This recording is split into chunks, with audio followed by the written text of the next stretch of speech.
Richard Sloggett joins me, Health and Social Care Lead at Policy Exchange, former Special Advisor to the Health Secretary, Matt Hancock. Good afternoon to you.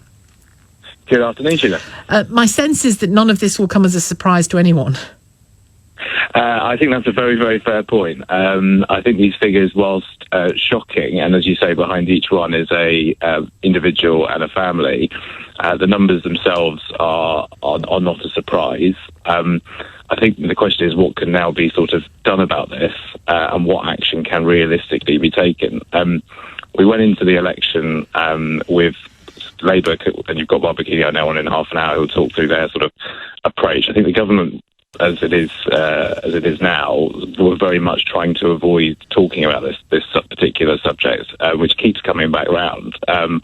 Because it hasn't been solved. That's why it keeps coming back round, doesn't it?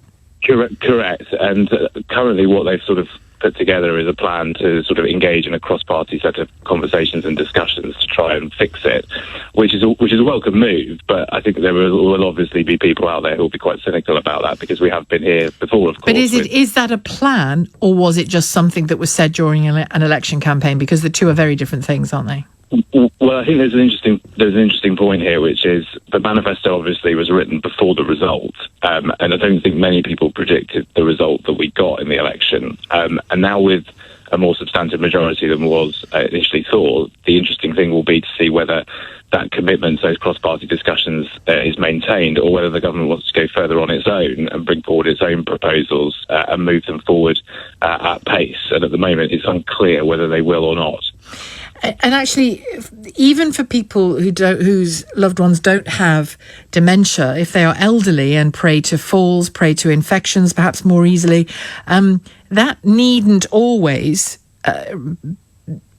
result in a trip to a hospital. I've got direct experience of this, where if you need to be in a hospital because surgery is required or because close monitoring is required, so be it. But many times it can be dealt with at home with the right team around you. I think that's right. I think what this research from Alzheimer's Society shows is that there is a real lack of provision in the community, and the knock-on impact of that lack of provision and coordination with the NHS is then resulting in individuals being stuck in hospital for a lot longer than is needed, which is then racks up significant additional costs, and also it's very unnerving for people at this particular point in their lives. So I think what you're seeing here is two things. One is the provision in social care is not sufficient, and the second thing is then that all flows back to the NHS, which, as we've spoken about before, is under significant strain, and the performance of that system is moving in a very negative direction. The conversation often ends up in hospital every bit as much as the patient can wrongly end up in, rightly sometimes, of course, but can wrongly end up in hospital many times. We, of course, need hospitals, but it seems to me that the real change that needs to come in our health and social care system is most definitely outside of hospitals.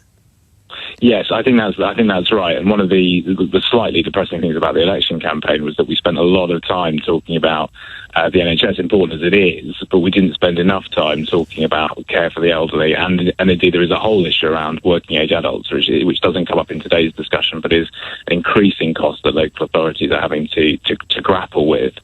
We did some polling straight after the election result on what the government's priorities for the NHS and social care should be.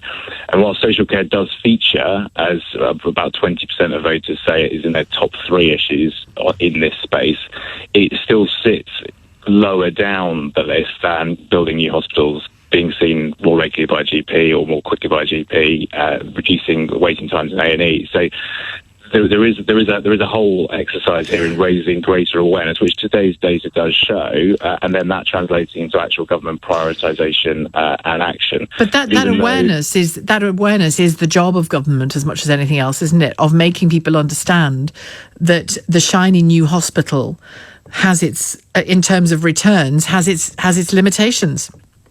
Correct. That is correct. And making an argument for improved community care is the right thing to do. It's just not as straightforward, and that as a result, you don't see that level of public salience or public support that you do when someone announces that there'll be a new, bright shiny new hospital in their particular area. So I think I think the real question now is, obviously you've sort of stated that the government is determined to act on this, and these data are, it said it is. I'd like to see evidence that it is. Well, absolutely. And I think the key now is what action does that look like? And it comes back to that commitment in the manifesto. Is it to reach out cross-party and try and build a consensus? And it'll be interesting to see what the Shadow Minister says later on. Or is it now, from a government perspective, to actually crack on themselves and actually say, look, this is having a detrimental impact to both health and social care and needs to be fixed rapidly. Now, at Policy Exchange, we obviously published our own report sort of last year, where we very much called for the two systems, health and social care, to be brought much more closely together, and for the sort of perverse means testing to end in social care, because that's part of the problem here. Is people are in the NHS, but then they can't be discharged into social care because that system is means tested and it's more complicated. And what we've said is you need to bring those two systems much more closely into line, so the flow between the two systems is better and the patients and the individuals are put first. And that is likely to cost, isn't it?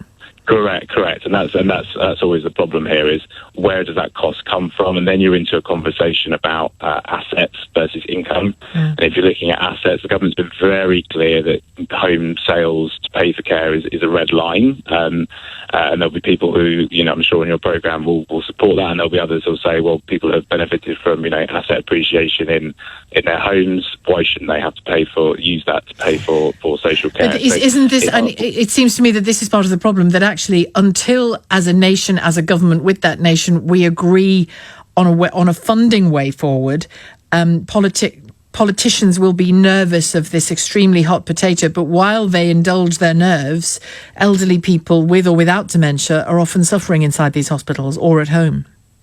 Correct, and even if you brought forward a plan, that plan will take time to then enact, and in that interim period, you're still going to have people falling through the cracks, such as those who've been identified today. I think a couple of sort of silver linings. One is the government made a big play on the NHS during the election, talking up its NHS credentials and the new investments.